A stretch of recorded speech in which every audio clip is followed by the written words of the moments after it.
Welcome back to another episode of the Jurassic Thoughts podcast. I'm joined as always by my co-host, Dan. How's it going, buddy? It's going. I'm pretty fired up for the past 3 games. Can't lie. We're looking a lot better than we did before. I agree. Did you get up to anything interesting this week, or? Just finished some school stuff and mapping out my diabolical life plan. But aside from that, not a whole lot. Oh, nice, dude. I actually was pretty busy this week. I had a lot of school stuff as well.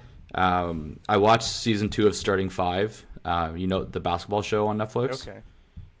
Yeah, so that one has KD, Harden, Jaylen Brown, Halliburton, and Shea. Really enjoyed it. Ant was in season 1. Oh, okay. So it's pretty funny. Season 1, I thought they were all pretty boring except for Ant, and then season 2, I thought they actually were all pretty interesting except for like KD. KD was about what I expected. Dude, Harden is hilarious. Yeah, he did. He was talking about why he tweets. He's like his coffee in the morning. He was talking about it. But no, Harden talking about his girl, very, very funny. I didn't even know he had a girl. Yeah, so he's talking about like his game, and he's like, I'm just really good at like organizing words into like a manner that like makes you like me. And then it flashes to his girl, and she's just like, yeah, James has no game. It's funny. The one clip I think I saw of Harden with a female, or at least a female that he was committed to, was at a wedding when she caught the bouquet of flowers. That's the girl. That's the that clip they showed in the show. They showed that in the show, dude. Okay, yeah, that's golden. Yeah. I know I told you, but I'd made my debut at Capital One Arena to see the Wiz play the Cavs on Friday. Holy shit, Jordan Poole did not lie. That place is very dead. Kind of not unexpectedly with that team. Like, I gotta watch Cam Whitmore and Marvin Bagley run around. It's only so much you can do. And then Saturday, I was at Beer Fest at Nats Stadium, which was a lot of fun. And I know you guys got snow today, but it's still like 20 degrees and sunny here. So yeah, I'm jealous. I don't really need this toque, but I've just had it on today. So yeah, and obviously watched a solid week of Raps hoops. Stuff looks a lot better. Want to get into what's the first one? The Bucks. Bucks game is the first one. Yeah. Bucks is the first one. So yeah, okay. Bucks on, I think it was last Tuesday. They were on a back-to-back. We were not. Pirtle came back from his 3-game absence. It was a pretty dominant win, 128-100 for the Raps. Scotty, 23, 3-6, 4 steals, 2 blocks. So pretty absurd, fantasy game. Yeah. And if steals and blocks are obviously big in just the games in general, but very encouraging there. And again on Giannis, even though we had Yak back, and more healthy and more like himself, Scotty was still a huge impact there. RJ had 23, 8 and 4. It's another solid game. IQ, while he still shot poorly, he was 5 for 15 at 15, 6 and 7, and then 15 for Mamu off the bench and 14 for Grady. And I thought it was notable too that Ochai was pretty much out of the rotation. And I know we're going to touch on that little trio today as well. Yeah. But I thought that was noticeable. Last other sort of facts from the game: we shot 48%, Milwaukee 43%. We shot 45% on threes. So to start the year, man, our 3-point shooting has been really encouraging. Milwaukee was only 29%, and then 27 to 11 fast break points for us. Most of the other stats were pretty comparable, so those are the fast break stats I want to highlight again. But anything, I know you texted me or called me after saying best win of the year, that Bucks game, but what was your first sort of takeaways from Tuesday night? Yeah, so, as you mentioned, Scotty, 4 steals, 2 blocks, and stocks aren't always a great measure as to how a guy plays defensively. Correct, but that game, they're not nothing either. No, they're not nothing, but Scotty actually legitimately was our best defensive player that game. He was a dog. It's funny because I actually originally watched the game at Wingpo with some of our buddies, and then I had to rewatch some of it.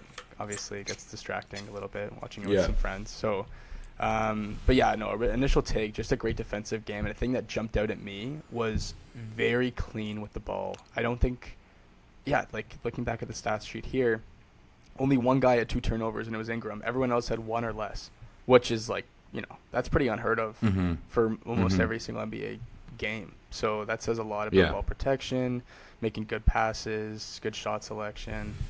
It was a great team win. There wasn't like an outstanding player. It was dominant. It was dominant. Yeah, and we didn't need to go to a guy. Like it was. I mean, you won by 28. The game was pretty much out of the Bucks' hands. Like come the fourth quarter, more or less. I mean, probably even before that. But no, I mean, like as you mentioned, Oshai out of the rotation until, I guess, yesterday, which we'll talk about a bit later. Yeah, it's just, and like Jakob's stat line, I think we mentioned this in a previous pod as well. You'll never it doesn't give a true testament to like his impact, because just having him out there, like having a real 7-footer, being able to like on defense, it's huge. Just, it makes the biggest difference. So yeah. And I think that, I mean, he was back, and I think he caught half of a body. Like, I wouldn't say he like postered. I forget who it was on the Bucks, but he did have like a nice dunk and transition, like over a guy, which I don't think a week and a half ago he could have done with his back. So it's just good to see him back out there and looking. I thought it was a smaller guard, like maybe Prince or something, but I can't really remember. But still, just like encouraging stuff for sure. And the Bucks the night before, Giannis hit the game winner in Indy, so that game went down to the wire and was like highly contested. So I remember telling you, like, okay, like this is like, we're the rested team, let's get this one. Like this is and completely dominant and exactly what we needed to do. The Bucks were sort of like all over the place right away. Like, did you see Kuz shoot up that he took like a 3 with 10 seconds left in the first quarter, and Doc Rivers was like losing his shit at him? So good, man. So good. And then Scotty went right back down. Yeah. And then like buzzer beater, like just a jumper to like get the next 2. Like, oh man, that was really funny. So yeah, classic Kuz moment. Yeah. I don't honestly, like, this is the type of win where, like, I think it's pretty encouraging because you just did exactly what you were supposed to do. In years and past, like, we might have, dicked around and who knows, and probably lost, honestly, like, because Giannis by himself was better than teams we were trotting out the last couple of years. But definitely an encouraging one, and it was good to start off this week and get back to keep the winning ways going. Yeah, and honestly, since I think our first pod, you're going to make me eat my words on Mamu, because another stud performance from the guy.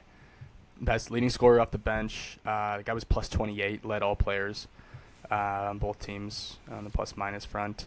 Yeah. 15, 7, just 3 for 5 from downtown, 6 for 12 from the field. Just like, he's an impact player, man. I was not expecting it. I thought he was going to be what Oshai was, and Oshai was going to kind of be similar to him. But honestly, he's really turned me over in the first 3 weeks of this year. So we're at the point where, we have 8 guys in the rotation who I legitimately really, really have liked so far, with the bench being Mamu, Shed, and CMB. We're going to talk more about the bench, especially sort of when we recap last night's game. But Mamu, just the offensive spark off the bench. When we need him to do a bigger role on like the defensive end and stuff, that's when it gets a little tricky. But when he comes into the game and he like just on the one end of the floor, like shooting threes, couple drives, like it's been, I don't think we could have asked for much more so far from him this year. No. And I think another nice piece was this was a healthy Bucks team. There was no one injured, and this was just KPJ. This was a team that was beating some pretty good teams early on into the season as well. So it's definitely a pretty legit win. Again, they were on the back-to-back, but still a good win. And it was a redemption game for Mamu because he was a former Buck. So he was. Meant a lot to him, I'm sure. Anything else from that one, or are you good to sort of move on? Yeah, I mean, Yeah, just a great team win. Our bench played great. Great team win. Yeah, it kept. I think that one was 3 in a row of the win streak. We got the 4 with the Hawks, and then that's right. Obviously lost last night, but it's good to keep that going. That's right. All right, Friday, NBA Cup returned. We went as did we back down to Atlanta. 109-97 win. So this game I obviously caught up on because I was at I watched the Wizards lose by like 1,000 to the Cavs, but yes. I kept checking. It was like Hawks up by like 6, Hawks up by 5. Like they had like a decent lead for a good chunk of the game, and then I'm on the subway back and it's like close game alert, like a notification, and the Raps were all of a sudden like up 8. I was like, oh, that's awesome. So rewatching it. Obviously Trae Young was out, so which we saw. I'm curious to hear your thoughts, but my initial thoughts Atlanta wise was pretty like straightforward. With the D looked a lot better in the first half. We could not get much going at all. They started Nickeil Alexander-Walker over him, just another like lanky, like combo guard. So yeah, not like the hats off to them. But then on the flip side, the Hawks shot 34% in this game. Yeah. We only shot 41%, and we still won by 12. So that's the Trae Young effect. That's sort of what his teams are going to be. A couple other notes I have. I thought Walter, and again, we can maybe start touching on here, but I didn't think he looked great. I thought he was pretty rough. Some really soft takes. I know they had Sam Mitchell on the broadcast this game too, so it was Matt, Jack, and Sam Mitchell, and they weren't loving Jacoby's minutes, and I kind of agreed. I didn't think he looked that great. That was probably 6 too many. Yeah. Dude, Sam Mitchell, that game, every time Jamal shed, he called him Sheed. So he'd be like, there's Sheed again, making a play. And I'd be like, oh. And then Matt Devlin right after would be like, yeah, great play by Shed. Like, he really made sure to, like, say the name right after. Yeah. But it did not matter. Like, Jamal Shed was Sheed. No, he was Sheed the whole game. He's an old timer. He gets that pass. Yeah. He's coach. Dude, he is coach. Yeah, and like we kind of talked, like I thought Yak was awesome in the second half this game, particularly on defense. He had a double-double, 12 and 10, IQ 18, 5 and 6, and shot a lot. He was 5 for 11. A strong game from him. RJ 19, 5 and 4. BI and Scotty shot like ass. BI had 20 on 7 and 19, and Scotty had 14 and 10, 5 for 16. So not a good shooting game. We were 32% on threes. Atlanta was only 24. And again, another strength of ours is the fast break points. Seemingly, we were 21-11. So definitely a gritty, like get it done game. Not that pretty, but I mean, win's a win. And this is like I know I said the Bucks game would have been one we've lost, but that was more so just like who they had. In terms of this game actually starting and seeing sort of how it was going, that's a game I could guarantee we would have lost in the last couple of years. So winning dirty and like getting an ugly win was still nice to see with them coming back in the second half. Yeah, I also want to mention like Kristaps. This is one of the worst games I've ever seen him play, to be honest with you. You see all the logo threes he took? Oh my god, I just didn't understand any of the shots. Like, we get your 7-3, but brother, man, what are you doing? Like sometimes he would just get the ball and immediately like shoot. And it's yep. Whoa, bro. Like I get from like 35, like from far out, dude. Didn't make sense. Nothing made sense. Yeah, I mean, actually, I think Jalen was the only good player on the other team, and I think Kale had a nice game, but it wasn't a tough path to victory on this one. Even I disagree. Like we had to come back in the second half. I know Atlanta's was like awful, but I mean we weren't that good offensively either, and we still had to like come back and get it done. Yeah, but the game was for the taking. Like it wasn't like the Hawks ran away with it. For sure. Well, yeah, yeah. But okay, I'll ask. So, as like, do you think the Hawks look better? So I think we beat them by a better score in game 1 with Trae. This game we still beat them, but by lesser. But obviously you see the pros and cons of like Trae in and Trae out. What do you think? Like, what game did you think, without thinking about like the final score? What Hawks team do you think was like more challenging to play? The one with Trae, or because I bet they're asking themselves that question a lot this year with him not getting an extension yet. I think a lot more of the defensive attention when Trey's in, obviously goes to Trey, just keeping him up the 3-point line. Obviously, yeah. Looks. They generate a lot more. And he's getting that exact same attention on the other end. Whoever's on him. Yeah, it's whoever offense. Come in. Pretty much. But no, I think their shot selection the first game was probably better. I don't think they didn't play their best game both games. Like definitely not this one. It is interesting to see though how the dynamic when Trey's out. Because I think you start to pick up on like the alpha dogs in the locker room and who's going to take more shots. Although it was pretty scattered. Like Jalen took 14, Ricochet had 16, Porzingis had 16. I don't know if it's a seniority thing with Porzingis, but I just thought that if I'm him, I bet he thinks it is. I bet he thinks it is. Too. Like he feels the need to take over the game. Because I'm with you, dude. Some of those threes he took were outrageous. What are you doing? Like insane. But this isn't a throwaway game either. You guys can still win this NBA game. Cup, baby. Emirates NBA Cup. He's fucking over the 20-year-olds that are just trying to get that $500K. But Keaton Wallace was probably pissed. Yeah, Keaton Wallace, dude. And the Hawks ran a short bench too on this one, but yeah. There's one guy and on the Hawks, Vit Krejci. Yeah, Krejci or whatever. He's had some night. When I watch him play, I think like if he can be in the NBA, so can I. But then I also realize, well, no, it's just I don't mean anything by that. I just like he just does not look like a basketball player. He doesn't look like an athlete. But I know he's had good games in the past for the Hawks. They do like him. Like he is kind of in the rotation for the past couple of years for them. But I just laugh when he's out there. Yeah. I know in our fantasy league, like Vit Krejci comes up on the waivers like once a year, like clockwork, because he'll pop for a couple games with like 28, and then he'll be out there. But they also didn't have Luke Kennard. Exactly.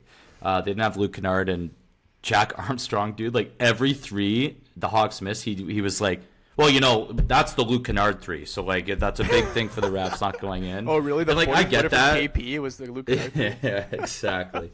But like they still shot 24%. Like Kennard would have made a couple, but like that's just an off shooting night overall. Yeah.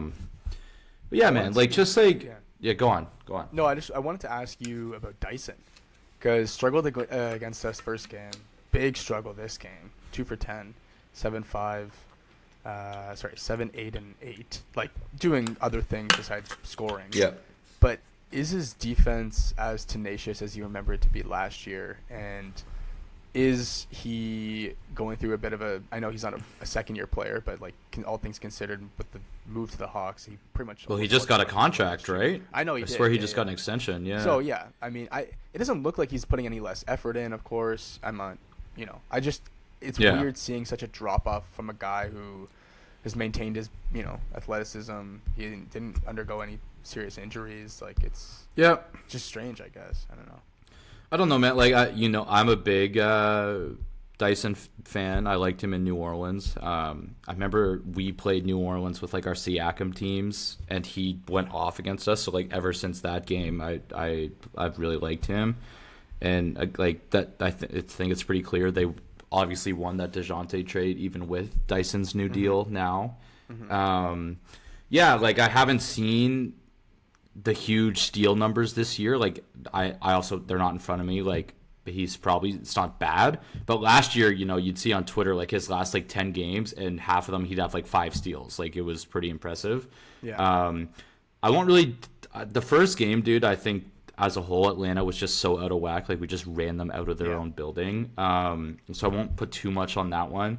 Like you said, he still had 8 boards and 8 assists on Friday. He obviously shot it really poorly, but when Trey is there, I don't think I'd imagine Dyson's not getting 10 shots a game. He's more so trying to be like a connector, great perimeter defender on the other end. Like he was, I think, all NBA first team last year. So like he's legit, obviously, on the defensive end. Whereas and then on the offensive end, it's more so just picking his spots and cutting and doing sort of the little stuff. So yeah, rough shooting night for him, but obviously, like I still really like Dyson Daniels, and I think he's, if you're gonna do a Trae Young team, I think he's legitimately like the perfect backcourt partner for a Trae Young. Yeah. Yeah. Another couple other things I wanted to point out in this game. We shot 23 from 25 from the line, 92%. Hawks shot 23 for 20. Yeah. And they shot 22 for 23. So although a horrible offensive night from the field, like from the line, both teams were exceptional. And same thing with the Milwaukee game, like very few turnovers. No one had more than two. I found that we like protected the ball pretty well. I've been a fan honestly of how Darko. We don't run the offense. I thought what we're gonna do was be kind of primary centric around Bino, but it hasn't really been like that. Of course, he gets his touches, and I think he does takes most of the shot, like the most shots of any player on the Raptors in the game. But we don't run the offense through him. There's a lot of possessions where he's kind of off to the side, and we're having people come down from pin downs. Quickly, he might run a little like route and drive to the rim, kick out, whatever. So it's nice to see. I think that plays a role in how defenses will game plan for us. Or it makes it more difficult, rather, I should say, for defenses to game plan for us because we have all these different weapons we can hit you with, and we're not just running. Yeah, I totally agree on the BI point, and I think like that wasn't unexpected for me, just because of the talent we have in our starting five. Like when we got Ingram, I didn't automatically think like, oh, like his usage is going to be double like anyone else's. Like I thought he'd still put up his numbers, and he is, but I didn't think he'd come in and just dominate the ball and not and have Scotty, IQ, and RJ like having to like pick their spots. I thought it would be pretty evenly distributed.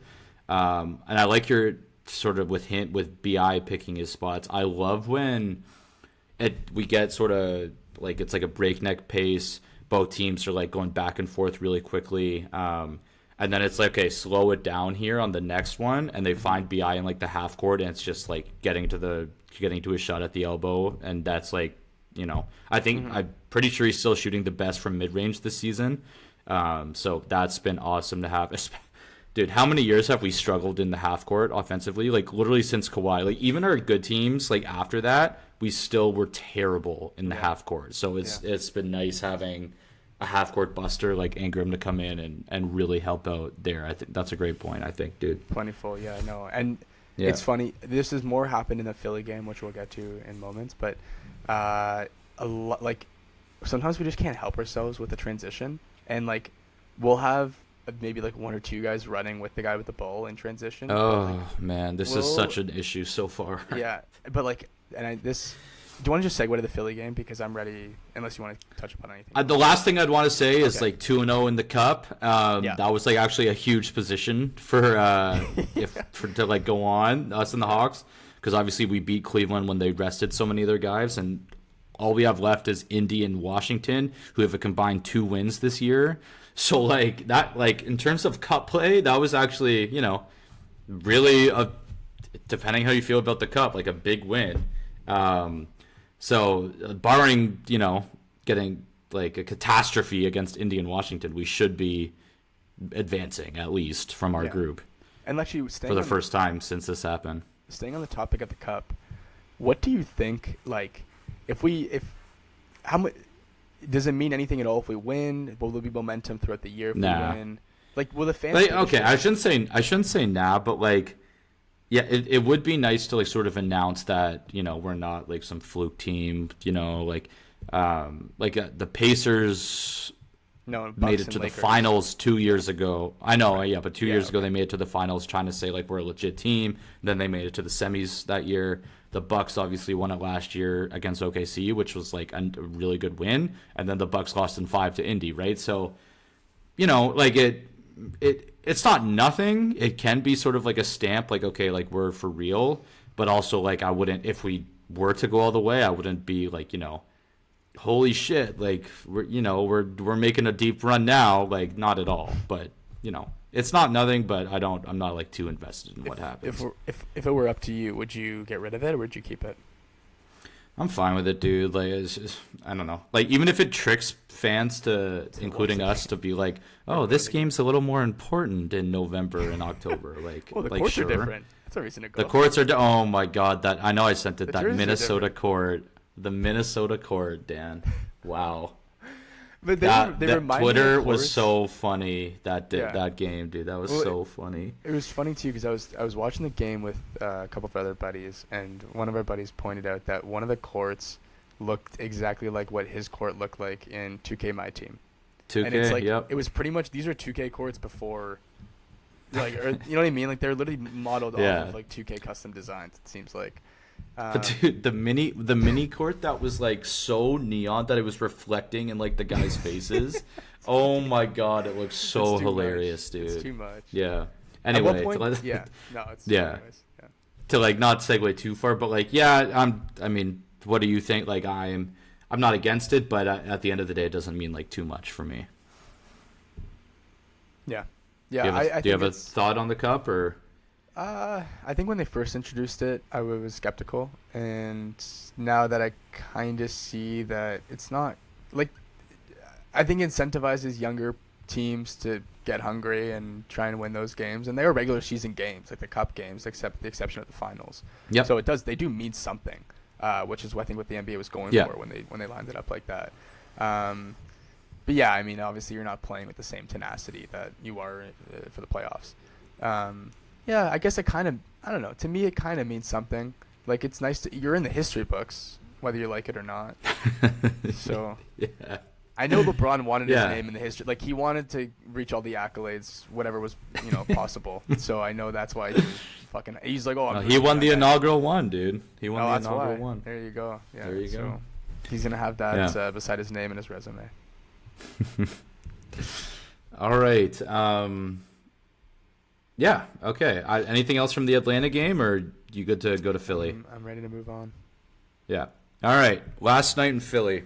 Final score 130-120. Philly wins. This was a pretty fun game. Like I had a good time watching this last night. We held Pirtle out for the second night of the back-to-back. Ochai started for him. Okay, I'll start here before we get into the. Were you surprised at all that Ingram wasn't benched, or? No. You kind of you like that we're treating it normally early in the year, even though we missed so much time. I want to win games. Yeah, I don't want to I like that we're not doing load management bullshit. Like Jakob's different because he actually was injured. Ingram started the year healthy. Right. He was good to go. Right. So you're playing. I like it, and he wanted to play. Probably it looked like he did. I know I texted you, but scorching hot first quarter. We dropped 43 points. And like every three was going in. IQ started off 3 for 3 from 3-point range. The issue is I think Philly had 33 after one. So like even with our huge quarter, we didn't really build like a huge lead. RJ had 22, 3 and 6. Quick again, dude. I think Quick is back. 22, 6 and 6, 8 of 16, 5 and 9 from 3. 2 games in a row, 3 games in a row, counting stats. Okay, I mean, dude, like, what are we, 5 and 5? Okay, like he was fine against the Bucks. Okay, yeah, he shot really. I'm saying counting stats was good. He shot poorly, but the last 2 games, the shots fallen. Bi at 21, 8 and 5. Scotty at 18, 5, 4, 2 and 2. So another nice stock game, and as he was guarding Joel for like most of it as well. We're gonna touch on this later, but I'll just say, like we've kind of said, Shed, Mamu, and CNB, awesome. Mm-hmm. Dick, Walter, and Ochai, just really uninspiring stuff. Yeah, Maxi killed us. Maxi killed us like he always does, 31 and 7. Joel in 25 minutes had 29. I mean, Jesus fuck. I mean, and then the star of the game, Trenton Watford, had 20, 17, and 10, and he was 8 for 10 from the field. So Jesus Christ, where did that come from? We shot 46%, so decent, but Philly shot 51. We were 42% on threes. Philly was only 29, so like that's how we hung around and hung in there, but we just had no chance in the paint again, dude, without Yak. 63 to 47 rebounds for Philly, 64 to 38 points in the paint for Philly, so just mauled there. Mm-hmm. Again, fast break points, common theme. We were 36 to 15. Not really surprised if you watched Joel move around last night. He still he put up 29, brother, but holy shit, he's like he's not moving at all. He's not And where do you want to start with the game last night? Because I just said like a lot of things there. No, I think I was interested to see how we were going to guard Embiid with no Jakob, and it looked like every time he got the ball in the post, I think he was okay shooting his threes. We kind of wanted him to shoot from beyond. I only remember him making 1 3. He was 1 for 4. So if they were going to beat us, I think we were living with him beating us by threes. But every time he got the ball in the post, I know Scotty started on him. I think Ochai and I think like a couple others came to help. So we tried to run doubles. It doesn't seem like Embiid had the same, like he's been out for a while, still hasn't fully got to midseason form, of course. So the instincts weren't necessarily there in terms of finding the open man right away, and I think that's also why we got off to a hot start. Yeah, like Scotty look. I mean, I don't know if you remember this. The very first play of the game, we win the tip. Ball goes to Scotty. He just attacked Embiid right away, and then a little jump, like maybe an 8-footer off the glass, like really soft touch. He was not scared, which is a great sign from Scotty. And then I think it's an unfortunate game for Scotty as well because he was tasked with guarding Embiid, and he's honestly more of a 3 than a 4. So him even guarding a 5, he's long, he's big, other 5 still tough. So incredibly tough. So like, of course, his offense I think was prohibitive by that.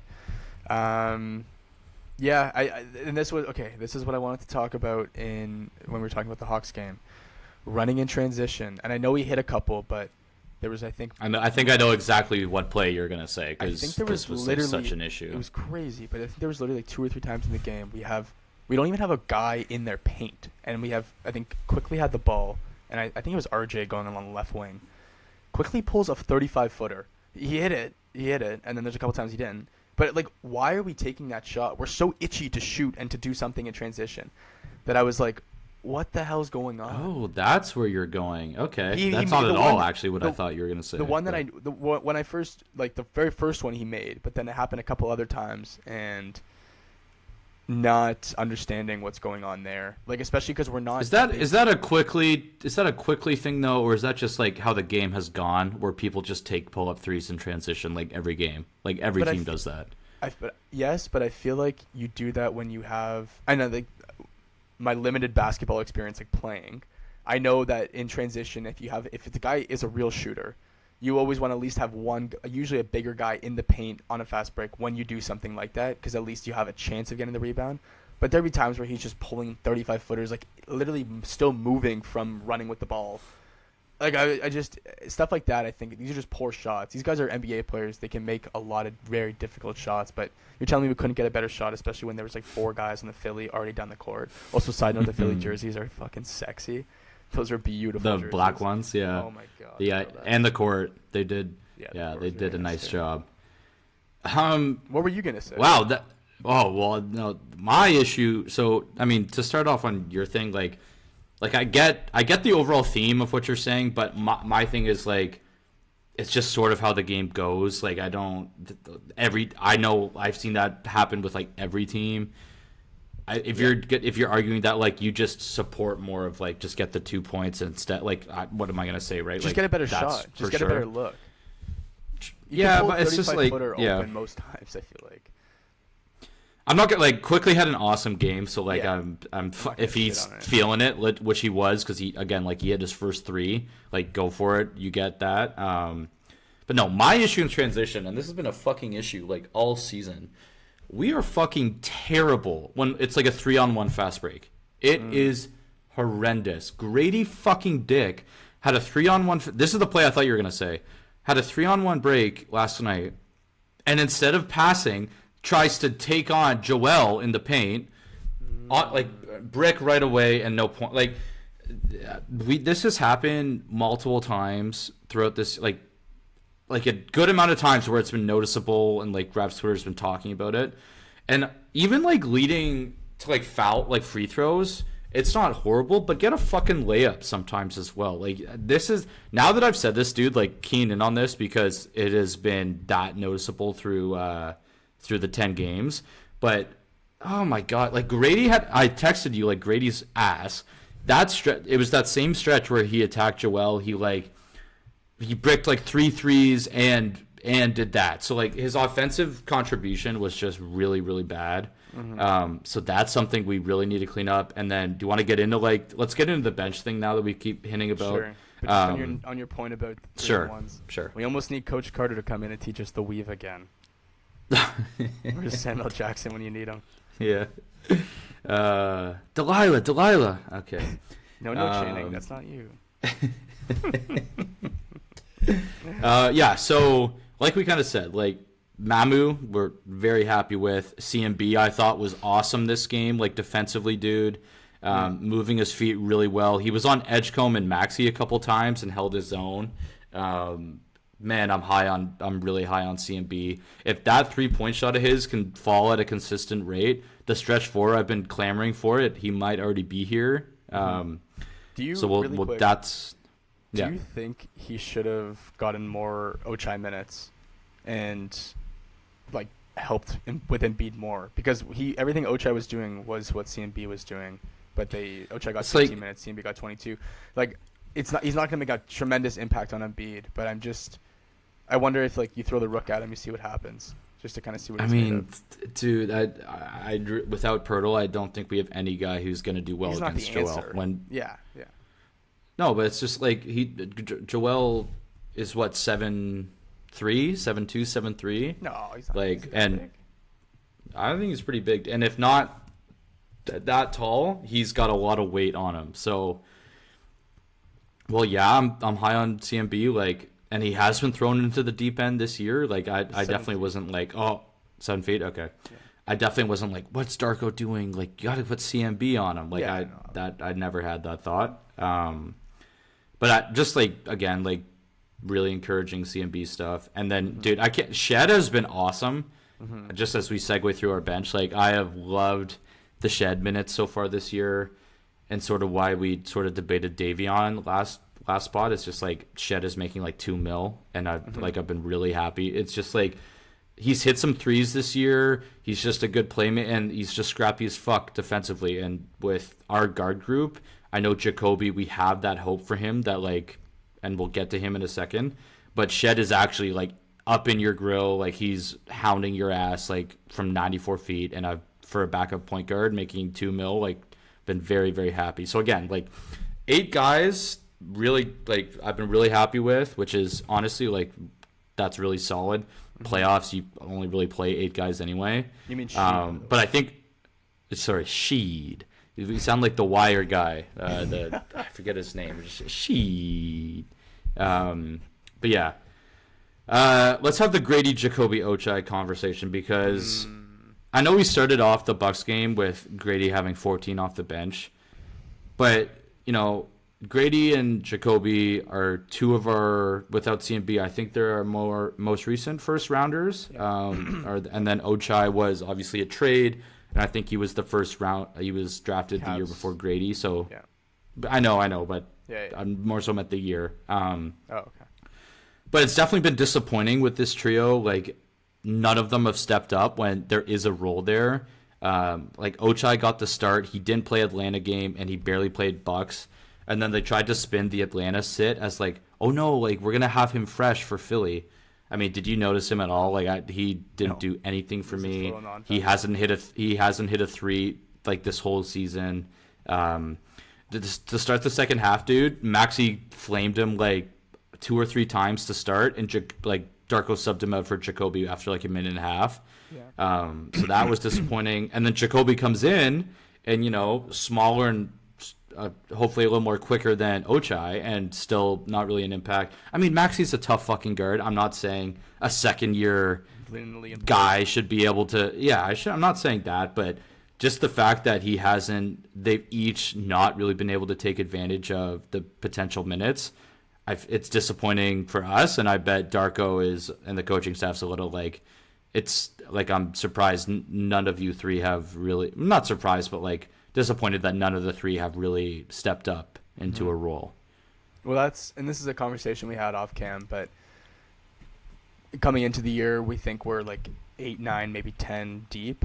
I think we're slowly realizing that we're gonna have to see who has it that night for that second guard spot, the two spot. So welcome to Jameson Battle's life, dude. Oh my god. Yeah, I mean, fuck, just throw him in the ring there. Dude, Battle is so, like, he must be like, what the fuck? Like, Darko will just sub him in the 4th for the first time in the game, in like a close game. I'm pretty sure he did that Atlanta and Philly. So Battle's just sitting on his ass for the first like 2 hours of the game, and then he's like, "Oh, I gotta get in and like hit my threes, right?" He didn't even play a minute, yet he came in at one of the most crucial times. Yeah, I know, dude. So strange. So funny, man. I don't mind it though. Strange. Fuck, why not? Yeah, a little flamethrower. Hopefully, get hot. And then, dude, your guy Mobo, he's like completely out. So like, Battle would be our 12th man, and Mobo would be our 13th man at the moment. I thought Mobo was gonna be a guy for us. Fuck. Yeah.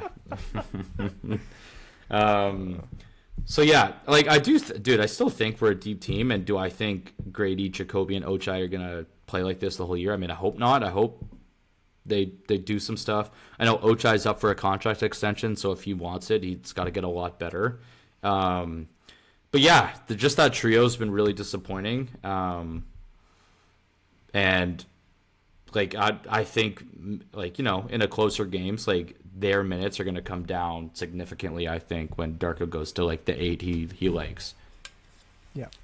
No, I agree. I think Grady's probably been the best out of all three of them. It's really a hit or miss with him, though.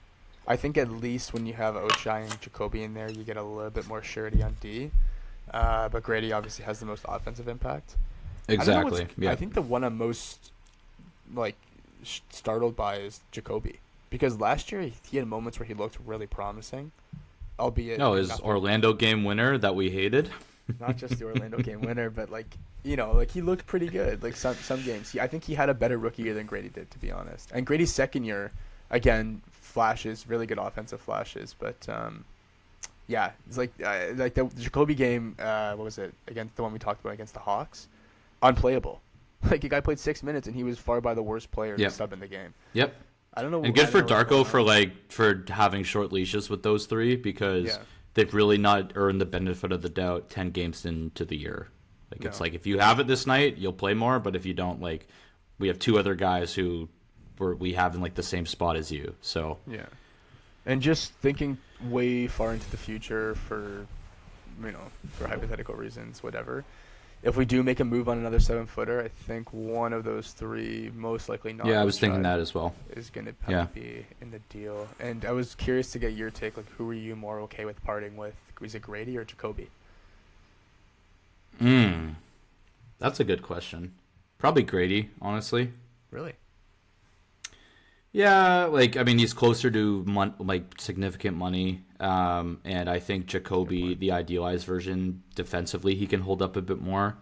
I don't know if I think that at all with Grady on the defensive end, but I mean, it's definitely like. But here's like to your point about trades is like, if we're happy with our top 8, which so far I am, I think you are as well.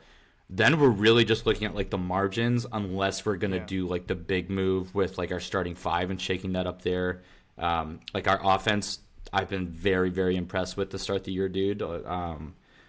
It's been really strong, so I think that's been working. But we'll definitely keep an eye on sort of what goes on. But if it stays sort of consistently like this for the next couple of months, and we're here back in January saying, yeah, but like we could probably upgrade like the 8th spot in the rotation, like that's like a pretty good spot to be in, you know. Yeah. What do you think Grady's ceiling is? Like, could he be a Corver-esque kind of guy, a JJ, like a Malik Beasley? Yeah, like, but Malik, to me, Duncan Robb. Dunk's a good one. Although I think Grady can do more with the ball. Like, he can put the ball on the floor. Yeah, that's a good point. I agree. Yeah, Grady has sneaky athleticism, man. Like he'll get up for a dunk every now and then. Which is frustrating, because it's like, why can't that translate to D, man? Like, you're big enough. You're 6'6". Like, yeah. No, that's a good point. Only other things I'll say is like, when you have Scotty on Joel, that's how like a Trenton Watford can do what he did, because I don't even know who started on him. That was probably BI or something, but like, this is without Pirtle. Yeah, without Pirtle, like. And good for Watford. He had the game of his fucking life. But when you have to play Scotty undersized on the center, like the other wings, especially with BI as your wing with Scotty, it can lead to a game like that. And yeah, like CMB coming in, you would think help. But like when Joel sits, that's Drummond, who's also a huge rebounder, and which is going to be trouble for us. So like CMB has to do that. And Mamu is really not, we've talked about, does not hang his hat on the defensive end. So yeah, what were you gonna say though on that? And this is only the first game I really noticed it was only in Philly, and I hope the trend doesn't continue. But BI he just looked lazy to me on defense. Like, in my head, and I'm not trying to like start this. Like I'm not trying to suggest anything by that. Like of course people have off games, but knowing that you don't have your 7-footer, knowing that Scotty's now going to be tasked with guarding their best player and their big, I almost feel like you as the best player on our team have to take initiative to like understand, okay, I'm going to have to do more defensively if we want to win this game. And he was doing the same Ingram stuff, just kind of mossing in the corner, like late on switches, like, yeah, here's my hand, like not a whole lot of effort, to be honest with you. And it was a little bit unfortunate to see, but I'm not going to look too much into it. I haven't had a problem with like his effort level on the defensive end. Like, I think it's been fine in terms of his defensive impact. Like, we kind of knew what we were getting into when we traded for him. Other thing I'll say, did you see him smash the like Gatorade? Yeah, and it hit our trainer. Yeah. Yeah. So like, well, it either hit like a Philly court or person like and soaked Scotty too. But like, yeah. The fact he did, like, you do that, dude, it's like, whatever, that happens in sports. But, like, the fact he then just, like, sat there and didn't, like, be, like, my bad or anything, like, not the best look. I mean, not a huge deal, but, like, not the best look there. That was a really weird possession. Yeah. Yeah, heat of the moment, it's hard. Like, guys get upset all the time. They don't, whatever. Yeah. Like, I think he should. Usually they show a bit more, like, remorse. Yeah, exactly, dude. Yeah. Exactly. That was a weird thing. Like, he was sort of hurt. And then we took him. The ref said we took him out too late, which led to our second delay of game. So like Philly actually got a free throw from that, which was sort of sucked. And I guess that's why he was mad. He also checked back in like 30 seconds later. So like the whole thing was strange. Just a weird sequence. Yeah, just not like the best look. And hopefully, if that does happen, it's like a bit more on his end afterwards. But I mean, we don't have to talk much more on that one. Anything else from the Philly game, or you wanna preview? No, I'm all good. All right. Also, sorry. So just to mention, I am at 4%, and my charger isn't close by. Do you want to just go get it? I can sort of run through. Yeah. Yeah. I can talk. Okay. Yeah. Cool. Okay. All right. So Dan and I don't know for sure when we'll be back. For the next pod, it's either going to be after the Cavs game or after the Pacers game. So either Friday or Saturday night, Sunday morning. But this week we have Brooklyn on November 11th. We have the Cavs on November 13th, and we have the Pacers on November 15th, all in their stadium. We're still on a road trip. I think it's a 5-gamer throughout the Eastern Conference with Atlanta, Philly, and then these 3 games before we're back home.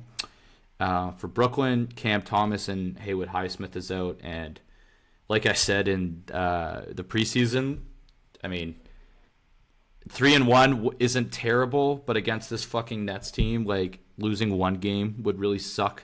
I don't care. It's in Brooklyn. Like, that they are just so atrocious. Cam Thomas being out is honestly a blessing and a curse for them. So that might actually make them better. But, I mean, unless MPJ goes for 60 points, it really shouldn't be a close game. They're fucking terrible.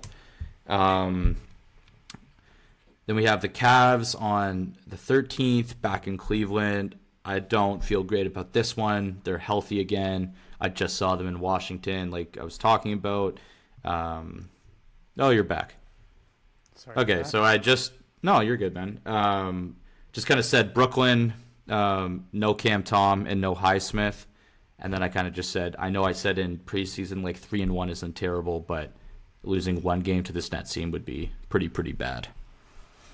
These are the games that we need to reach the over on. Like, we cannot afford to lose games like Indiana, Washington, the Nets, of course. So yeah, you got to win the games that are given to you. Yeah.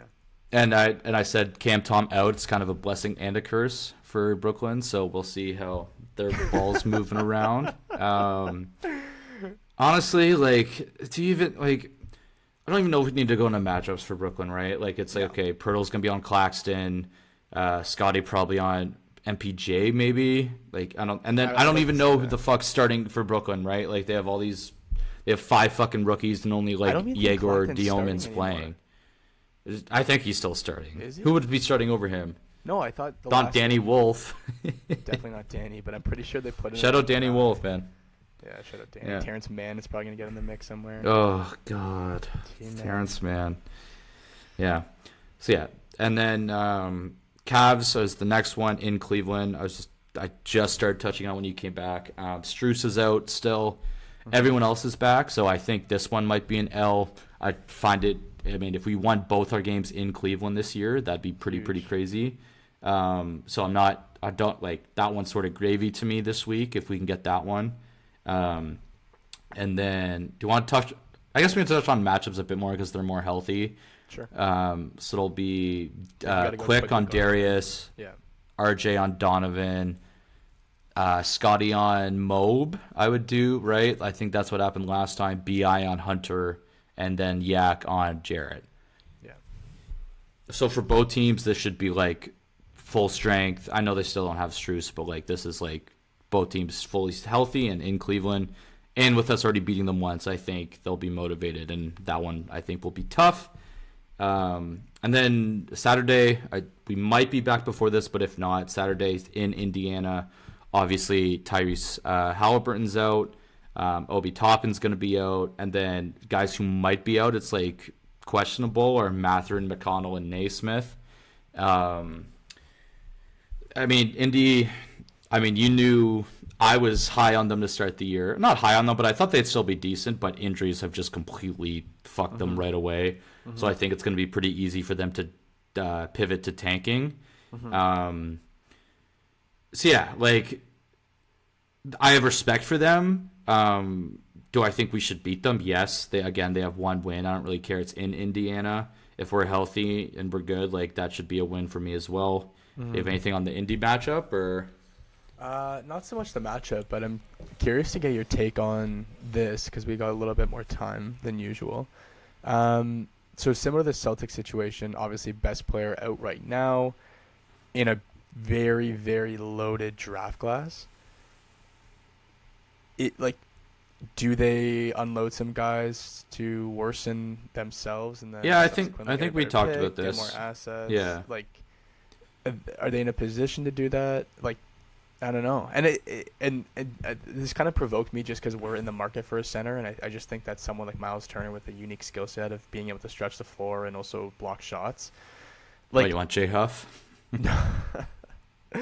Not quite, but like, of course, Milwaukee doing the dead cap and all that. It sounds horrible, looks horrible, it is horrible.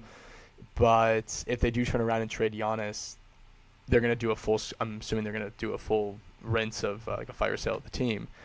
I feel like they get a pretty penny back for Turner when they do that.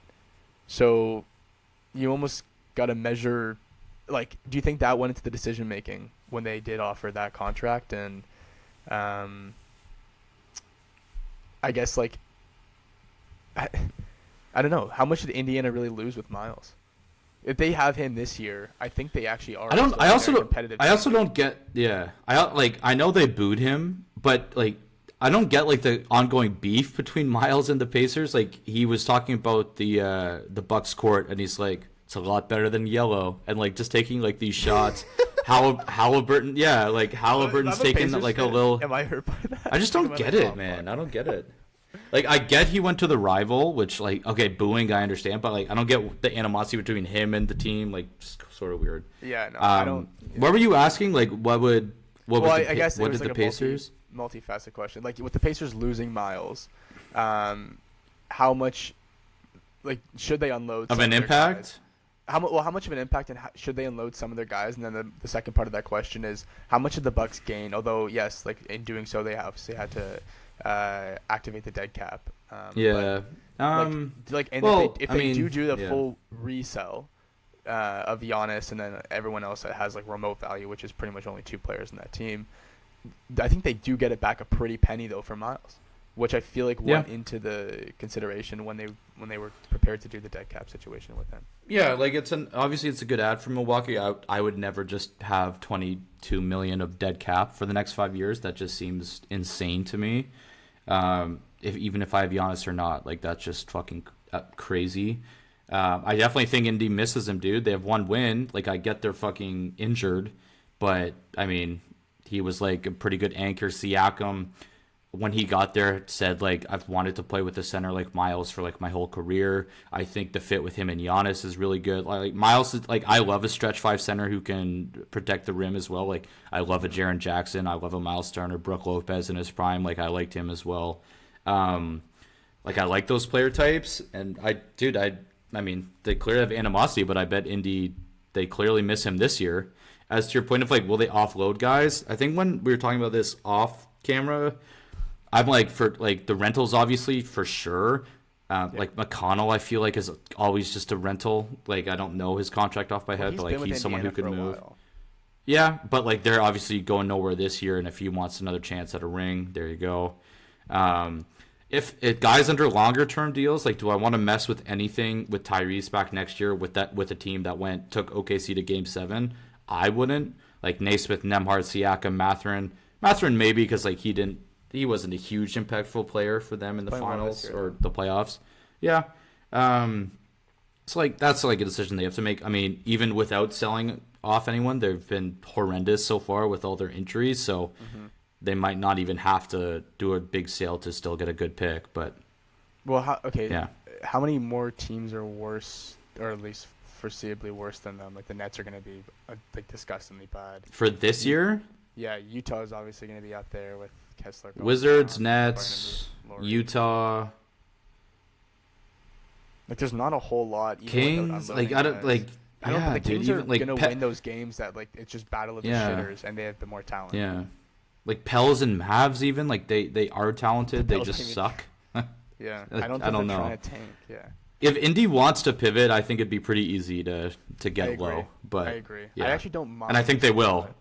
Yeah. And if I'm an Indy fan, like that's like perfect for me. Like I have my year without Halliburton and I get a top, hopefully 3 pick. Like, that sounds awesome. They get like. I really hope Boston doesn't do that.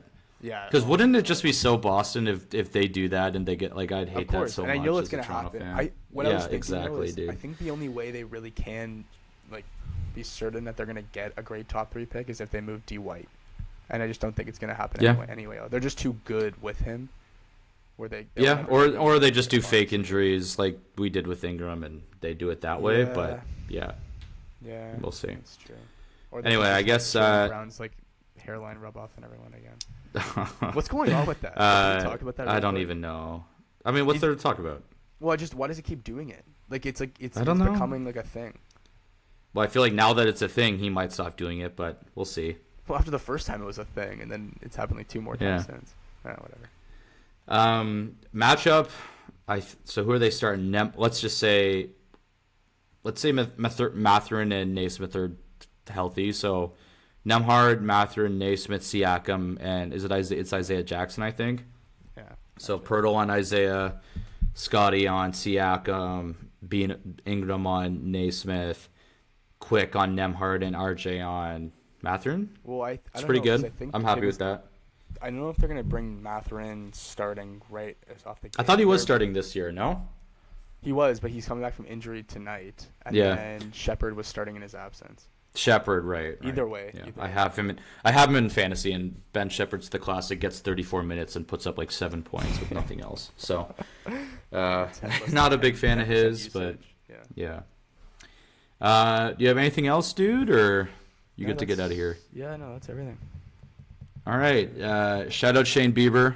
Appreciate you coming back, man. Pretty sick. You took the player option. That's huge. I had Jays fans friends of mine saying, we're done with this team, yada yada yada, like after the World Series. But the Shane stuff's given them life. Pretty cool that no one expected him to do that, and he loved Toronto so much that he did. Yeah, so just wanted to say that. Other than that, appreciate the feedback from people, appreciate the support. Follow us on Instagram, follow us on Twitter, Jurassic Thoughts Pod or J Thoughts Pod on Twitter. Like, subscribe, comment, whatever you guys can, man. We really appreciate it. But if nothing else, Dan, you take us out, dude. Thanks for listening, guys, and we'll see you in the next one. Over and out. Over and out.